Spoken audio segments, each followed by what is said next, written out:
Si estás interesado en saber de qué se trata la radiestesia, para qué te puede servir y cuáles son sus alcances, entonces escucha este podcast. En este episodio escucharemos el inicio histórico de esta actividad, sus conceptos básicos y lo fundamental para empezar este camino. Radiestesia, la práctica que es capaz de desentrañar los conocimientos ocultos del inconsciente humano. Parece imposible, pero sus infinitas posibilidades se revelan ante una oscilación tan simple como sorprendente en el movimiento del instrumento radiestésico. Acompáñanos a revelar sus secretos. ¿Qué tal, amigos, colegas? Pues vamos a dar inicio a este podcast y entremos en materia. Tengo dos conceptos de radiestesia. Uno es el arte de sentir las radiaciones. Me parece muy aproximado. O tenemos otro que es el arte de utilizar el péndulo o la varilla haciendo intervenir a la actividad inconsciente de la persona como una ayuda para descubrir lo que esté oculto a las facultades normales del individuo, pero cuya existencia sea real. Vamos a quedarnos con estas dos versiones. Habrá otras concepciones de distintos autores, pero muy aproximadas todos a estas dos que les acabo de exponer. Pero vayámonos al origen de todo esto. Hay que recordar que el radiestesista de ahora antes era el saurí o era el rabdomante, y anterior a esto era el brujo o el hechicero en las tribus antiguas. El título de brujo en aquellos tiempos no olía a azufre, sino que designaba al individuo más inteligente de la tribu, capaz no solamente de encontrar el manantial a cuyo alrededor se asentaría el poblado, sino de designar el mejor terreno de caza o de seleccionar entre los buenos y los malos alimentos. Se han hallado en las paredes de algunas grutas prehistóricas figuras humanas grabadas en la piedra, que según los especialistas son representaciones de estos brujos. Una de estas curiosas figuras, rematado por una cabeza de bisonte, blande en su mano un objeto alargado. ¿Será quizás el antecesor de la varilla del radiestesista actual? Pero estamos cayendo en el terreno de la especulación. De lo que sí hay evidencia es que los chinos lo practicaban unos 2000 años antes de nuestra era y llegaron a ser grandes expertos en las investigaciones concernientes al subsuelo. Un emperador chino de la dinastía Jia tenía reputación de ser uno de los mayores hidrólogos de la antigüedad. Un bajorrelieve del año 147 a.C. nos lo muestra sosteniendo en su mano un objeto cuya forma recuerda la de un diapasón. Una inscripción explica de manera inequívoca para qué servía dicho instrumento. Yu, de la dinastía de los Jia, fue célebre por su ciencia sobre los yacimientos mineros y las fuentes. Descubría los objetos ocultos y supo regular juiciosamente las labores de la tierra de acuerdo con las distintas estaciones. La varilla también aparece en la mitología griega. Atenea, la Minerva romana, se servía de ella para rejuvenecer a Ulises o para envejecerlo. Hermes o Mercurio blandía su varilla cada vez que quería desencadenar los elementos o enviar un alma a los infiernos. Circe y Medea no podían prescindir de ella para sus prácticas de hechicería. Por otro lado, cuando Rómulo fundó Roma, un augur etrusco se situó con él en lo alto de una colina y empuñando la varilla determinó la zona donde las influencias eran más favorables para la implantación de la ciudad. Los etruscos, en efecto, tenían reputación de poseer profundos conocimientos sobre las influencias cósmicas y telúricas. Es así que para desviar el rayo o acelerar el crecimiento de la vegetación, tenían por costumbre plantar varillas en el suelo. En cuanto a los sacerdotes de la Roma imperial, preferían el péndulo a la varilla para hacer sus vaticinios. En el curso de una conspiración contra Flavio Valente en el siglo IV, el emperador quiso saber quién le amenazaba. Después de colgar un anillo a un hilo, los sacerdotes pasearon este péndulo por encima de un alfabeto. El anillo osciló y se fue deteniendo sucesivamente sobre diferentes letras que formaron el comienzo del nombre: Teo, Por decisión imperial, todos los desgraciados cuyo nombre principiaba por las letras fatales tuvieron la desagradable sorpresa de verse condenados a muerte. Pero ello no impidió que el destino se cumpliese, puesto que el emperador Valente fue sucedido por Teodosio. Ya en la Edad Media, un manuscrito del siglo XI menciona que la varilla y el péndulo se han convertido en muchos casos en instrumentos de magia y, para llamar las cosas por su nombre, de brujería. El sahorismo tal y como se practica hoy en día parece haberse originado en Alemania durante el siglo XV para encontrar metales. Ya en 1518 Martín Lutero la citaba como una violación del primer mandamiento, al considerarlo un acto de brujería en su obra De Sempra et Septa. En la edición de 1550 de la Cosmografía de Sebastián Münster aparece un grabado de un sahorí con una varilla en Y en unas extracciones mineras. En 1556, Georgius Agricola realiza una detallada descripción del sahorismo para la búsqueda de metales. En 1662, el jesuita Gaspar Scott afirmó que la práctica era una superstición e incluso satánica, aunque posteriormente diría que no estaba seguro de que el diablo fuera siempre el que movía la varita.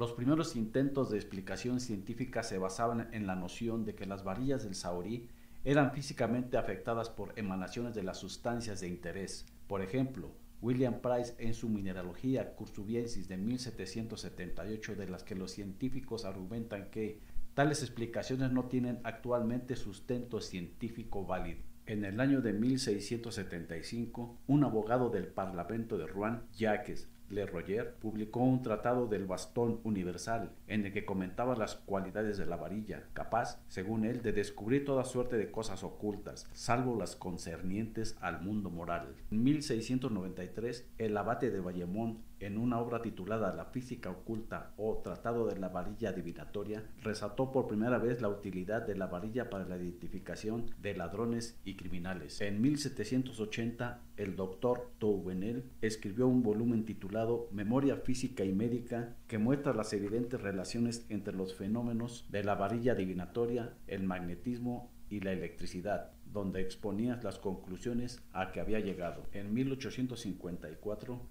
el barón de Morogués, en su obra Las observaciones sobre los movimientos de las varillas y de los péndulos, expone su teoría sobre las radiaciones de los cuerpos y su influencia. Los alemanes destacarían a principios del siglo XX. Von Bülow descubre fuentes en Bohemia y un funcionario colonial, von Uslar, realiza prospecciones de agua en las colonias alemanas de África, dando así una prosperidad nueva a unos territorios considerados hasta entonces áridos. Durante la Primera Guerra Mundial, la varilla y el péndulo rindieron grandes servicios en el frente, ayudando a la búsqueda de obuses enterrados o de cavidades subterráneas que sirvieran de abrigo. En 1923 se celebró en París el tercer Congreso Internacional de Psicología Experimental, donde varias sesiones estuvieron consagradas a los sahoríes. A partir de entonces, los congresos, reuniones y estudios se suceden principalmente en Europa. En 1986, la revista Nature incluyó el sahorismo en una lista de efectos que se presuponían paranormales, pero que pueden ser explicados por la ciencia. En concreto, el sahorismo puede ser explicado en términos de pistas sensoriales y conocimientos previos del sahorí, efectos de expectativas y probabilidad. Cabe mencionar en este punto que el abate Alexis Bowley es el primer radiestesista del mundo, por la excelente razón de que a él debemos la palabra radiestesia, que hoy día ha destronado casi totalmente las antiguas apelaciones de sahorí y rabdomancia.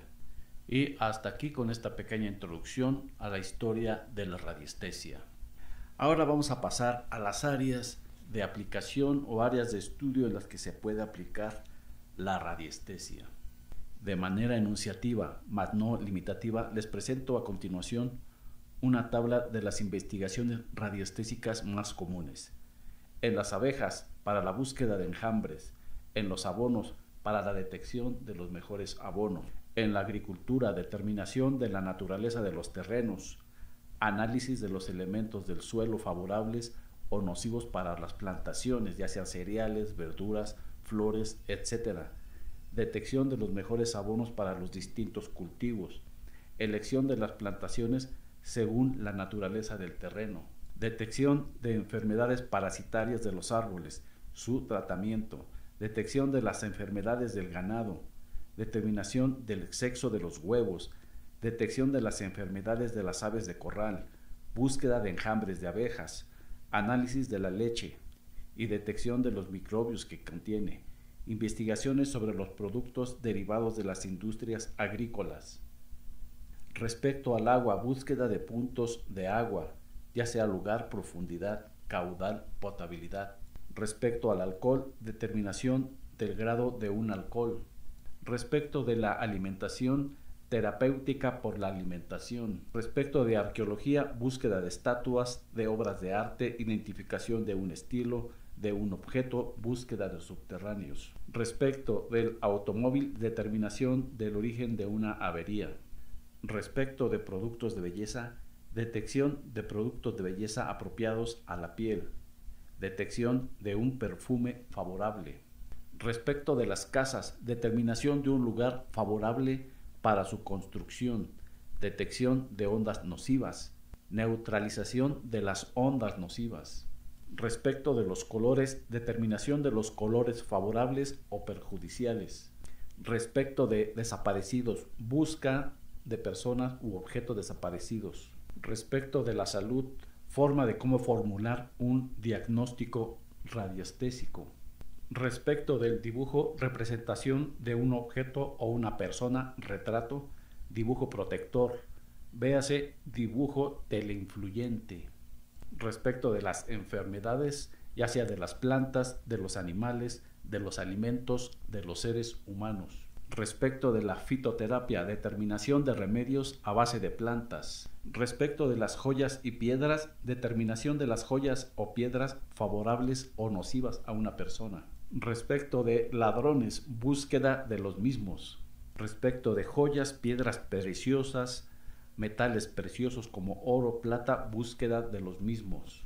Respecto de la muerte, saber si una persona está muerta o viva. Respecto de objetos, búsqueda de objetos desaparecidos o robados, identificación de objetos. Respecto del petróleo, detección de bolsas de petróleo. Respecto de psicología, detección de las cualidades y los defectos de un individuo. Respecto de terapéutica, terapéutica por la alimentación y terapéutica por las plantas.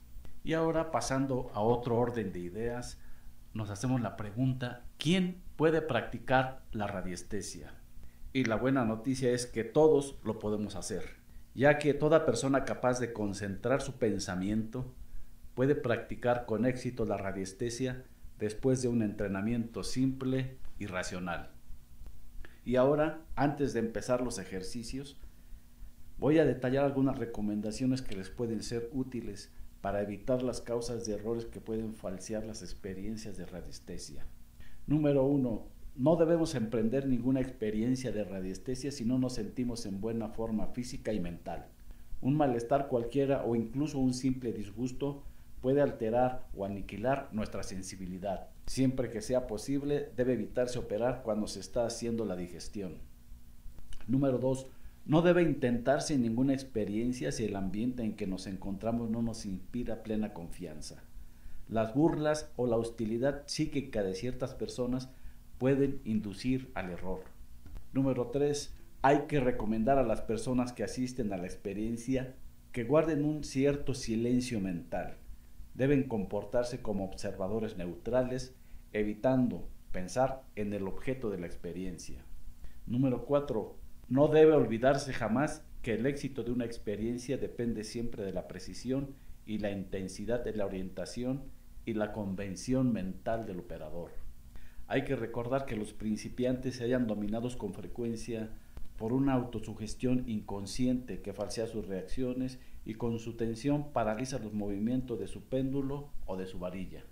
5. Es preciso recordar que si el péndulo o la varilla reaccionan y somos incapaces de interpretar sus movimientos, ello significa que la orientación y la convención mental han sido insuficientes y mal formuladas. Pues bien, amigos, hemos llegado al final de este primer episodio introductorio a la disciplina radiestésica. Después de haber aprendido su concepto, repasado un breviario histórico y algunos consejos iniciales, los invito a que sigan escuchando los siguientes episodios en el que nos introduciremos a este interesante estudio del conocimiento de la radiestesia. Mi nombre es Ubaldo Carrasco y espero sus comentarios y suscripciones. Hasta pronto.